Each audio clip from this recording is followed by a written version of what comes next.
Have you ever heard of a saint so beautiful that people traveled just to look at her face? But she didn't want admiration. She wanted God alone. Saint Rose of Lima was born in Peru in 1586, and from childhood, she burned with love for Jesus. People said she had extraordinary beauty, but Rose feared that her beauty would lead her to vanity or tempt others, so she did something shocking for her age. She cut her hair, rubbed pepper on her face, and hid anything that could make her proud. She wanted only Christ to shine. Rose chose a life of intense prayer and sacrifice. Her penances were extreme. She wore a crown of thorns under her veil. She slept on broken pottery. She fasted often. And she offered every suffering for the salvation of souls. But her family didn't understand. Many people judged her harshly. But Rose loved God so fiercely that nothing could distract her from him.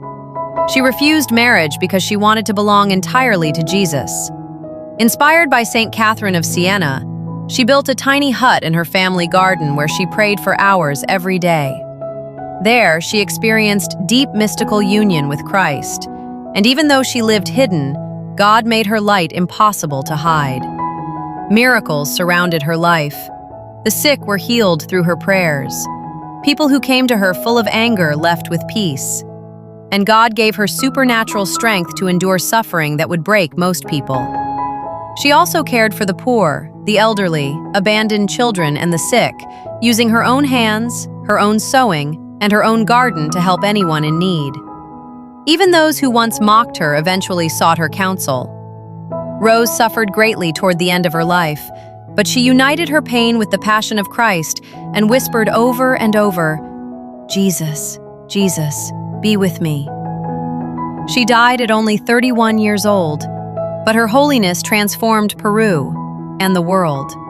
She became the first canonized saint of the Americas, a shining proof that God raises the humble and pours his grace into the pure of heart.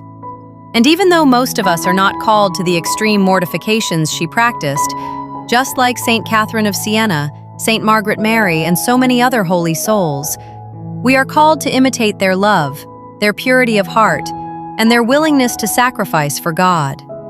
We may not wear crowns of thorns or sleep on broken pottery, but we can offer our daily struggles, our temptations, our pain, and our love to Jesus with the same sincerity and devotion.